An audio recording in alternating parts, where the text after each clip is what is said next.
हर हर महादेव प्रिय दर्शकों। 15 जनवरी 2024 को मकर संक्रांति थी और ये जो संक्रांति थी ये कोई सामान्य संक्रांति नहीं थी, अद्भुत थी। 77 साल बाद रवि योग और वरियान योग साथ में बन रहे थे। 5 साल बाद संक्रांति सोमवार के दिन पड़ रही थी।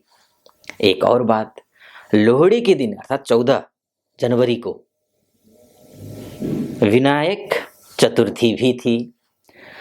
और वैसे भी शास्त्र कहता है कि जो उत्तरायण होते हैं वो सूर्य ये जो देवताओं के दिन होते हैं और दिन बड़े होते हैं, रात छोटी होती है।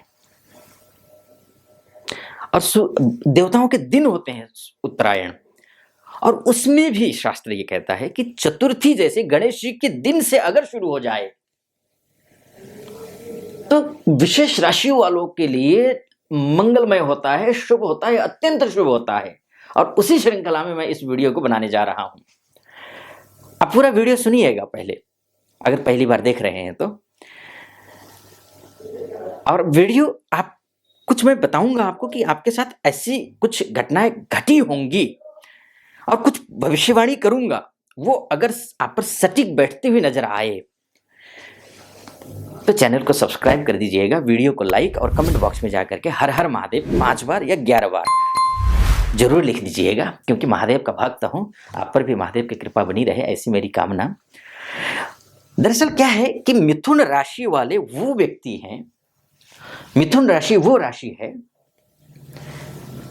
मैं सर्वाधिक पीड़ित राशि तो नहीं बोलूंगा, लेकिन सर्वाधिक पीड़ित राशियों में से एक मिथुन राशि थी 2023 में। अब आप शारीरिक रूप से, मेंटल स्ट्रेस को लेकर के, बौद्धिक क्षमता को लेकर के, वाक पटुता को लेकर के, फाइनेंशियली स्ट्रगल को लेकर के, तो आपके क्या हाल हुए होंगे वो आप जान सकते हैं। यानी कि फाइनेंशियली प्रॉब्लम चरम पर, नौकरी में प्रमोशन नहीं, पूरी ताकत झोंक दी आपने कि प्रमोशन हो जाए, नहीं हुआ। व्यवसाय के लिए आपने सोचा कि चलिए अब व्यवसाय में अच्छा हो जाए और कुछ ना सही।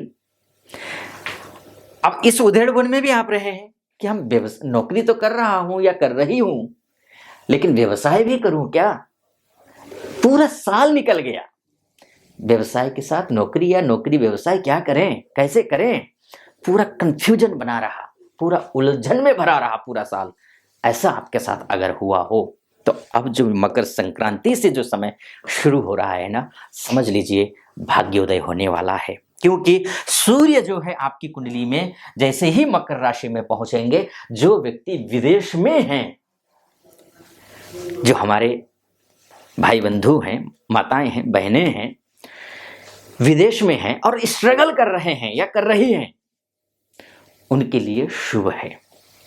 जॉब को लेकर परेशानी थी वो दूर होगी, वीजा को लेकर के परेशानी वो दूर होगी, ग्रीन कार्ड को लेकर के परेशानी वो दूर होगी, लोन लिया हुआ था घर लेने के लिए या फिर गाड़ी लेने के लिए, समस्या आ रही थी, वो दूर होती हुई दिखाई दे रही है।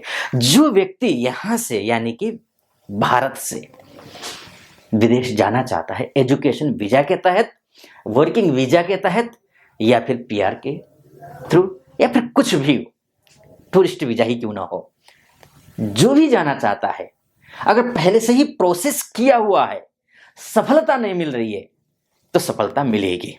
जैसे मान के चले आइलेट्स की तैयारी कर रहा है कोई या कर रही है कोई, जाने का मौका नहीं मिल रहा, तो अब ये मौका हाथ से जाने मत देना, क्योंकि मौका आपके पास है, बस कैच कर लीजिए, मेहनत कीजिए। कैच करने का मतलब मेहनत कीजिए, आपको सफलता मिलेगी। एक जो डोमेस्टिक लेवल पर हैं और एमएनसी में काम करते हैं, उनके लिए भी शुभ है। हाँ, जो डोमेस्टिक लेवल पर हैं, यहाँ पर अर्थात यहीं पर डोमेस्टिक कंपनियों में काम करते हैं या फिर यहीं पर बिजनेस करते हैं, ऐसे कोई हैं, ऐसे हैं, ऐसे कोई क्यों, स्वाभाविक है, मैक्सिमम यही ऐसे ही हैं, हम आप यही हैं। तो ऐसे के लिए थोड़ा सा स्वास्थ्य का ध्यान रखना और कॉन्फिडेंट को बनाए रखना, स्वास्थ्य का ध्यान रखना। और स्वास्थ्य में क्या ध्यान रखना है? पेट से संबंधित या कोई पुरानी बीमारी हो तो ध्यान रखना, अन्यथा काम में अच्छी सफलता मिलती हुई दिखाई दे रही है। आपका काम अच्छा होगा, चलेगा काम। बिजनेस करते हैं, पाइपलाइन में कोई काम पड़ा हुआ था, वो काम में तीव्रता आएगी। और जैसे ही फरवरी के मिड आएगा, मंगल भी उदित होने वाला है, और जैसे मंगल भी उदित होगा, माफ कीजिए, मंगल भी उच्च का हो जाएगा, तब तक यहां से ये सूर्य फिर मिड तक यहां पहुंच जाएगा। फिर उसका मतलब यह है कि भाग्य स्थान में पहुंच जाएगा। जो पाइपलाइन में काम पड़ी हुई थी, सारा काम आपका जो है ना बन जाएगा।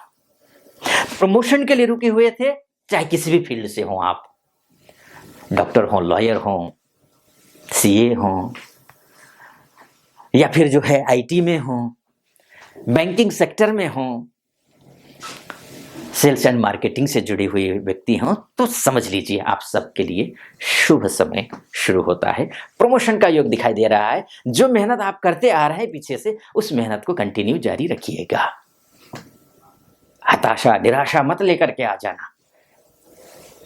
हाँ, एक दो निवेदन जरूर मैं यहाँ पर करूंगा। किसी की, ये तो मोटा मोटी तौर पर है, किसी की कुंडली में अगर मान के चलिए कि आपका जो भाग्येश जो शनि है, अगर शनि महाराज अस्त हैं, नीच के हैं, कमजोर हैं, मृत अवस्था में हैं, षडबल में कमजोर हैं, दिग्बल, कालबल, चेष्टाबल में कमजोर हैं, दशांश में कमजोर हैं, और आप तो खासकर जो है भाग्येश त्रिंशांश में या फिर चतुर्थांश में कमजोर हो, तो ऐसी स्थिति में तो जो मैं फलादेश कर रहा हूं, वो फलादेश तो आप पर सटीक नहीं बैठने वाला है।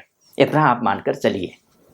आप पर बिल्कुल भी, मैं 100% की गारंटी बिल्कुल नहीं बोलूंगा यहाँ पर कि जिसकी कुंडली में शनि खराब हो, भाग्य ही मृत हो, तो उसको संजीवनी भी काम नहीं करेगी। ये जो उत्तरायण हुआ है, धीरे धीरे थोड़ा बहुत अच्छा होगा, लेकिन जितनी मैं प्रशंसा कर रहा हूं, उस प्रशंसा के अनुरूप सफलता नहीं मिलेगी। हाँ, ऐसी स्थिति में सूर्य को अर्घ्य देना मत भूलना। एक दूसरा काम मैं बोलूंगा कि शनि महाराज की पूजा करनी है। ओम प्राम प्रीम प्रौम सह शनैश्चराय नमः, इस मंत्र का जप करना है। शनि का तंत्रोक्त बीज मंत्र है ये, इस मंत्र का जप करिए। और साथ में हनुमान जी की पूजा पाठ कीजिए, हनुमान चालीसा का पाठ कीजिए, साथ में शिव जी की उपासना कीजिए। ये बहुत अच्छा आपके लिए रहेगा। बाकी अगर आप डिटेल में कुंडली का विश्लेषण करवाना चाहते हैं, कि आप चाहते हैं कि वाकई में भाग्य कभी साथ देगा नहीं देगा, भविष्य में ग्रहों की क्या स्थितियां हैं, या अगर ये डिटेल में चर्चा करना चाहते हैं, तो नीचे नंबर होगा, उस नंबर पे आप कॉल कर लीजिए और हमारे प्रतिनिधि से बात कीजिए, और उनसे बात करके मुझसे बात करने के लिए आप अपॉइंटमेंट ले लीजिए और अपनी कुंडली का विश्लेषण करवा सकते हैं। तो ये स्थिति थी। तो बिजनेसमैन के लिए हो, या फिर जॉब करने वालों के लिए हो, या फिर एजुकेशन लाइन से जुड़ी हुई हो, या फिर वैवाहिक जीवन में जो शामिल होना चाहते हैं, या फिर वैवाहिक जीवन में ऑलरेडी कलह चल रहा है, या फिर लव लाइफ इत्यादि में जो है जो शादी करना चाहते हैं आप, और लेकिन बात बिगड़ गई है, तो वो सारा कुछ संभलता हुआ दिखाई दे रहा है। तो ये स्थिति है। स्वास्थ्य भी ठीक है, कोई दिक्कत नहीं, थोड़ा सा पेट का ध्यान रखना और कॉन्फिडेंट को बनाए रखना। तो बस इतना ही। फिलहाल बहुत ज़्यादा डिटेल में नहीं जाऊंगा, छोटा सा वीडियो बना रहा हूं। तो कैसा लगा आपको वीडियो? अगर अच्छा लगा हो, आपके निकट आप पाते हैं, आपके करीब पाते हैं, तो चैनल को सब्सक्राइब कर दीजिएगा और लाइक कर दीजिएगा वीडियो को, और कमेंट बॉक्स में जा करके हर हर महादेव 5 बार या 11 बार अवश्य लिख दीजिएगा। फिलहाल अनुमति दीजिए। हर हर महादेव।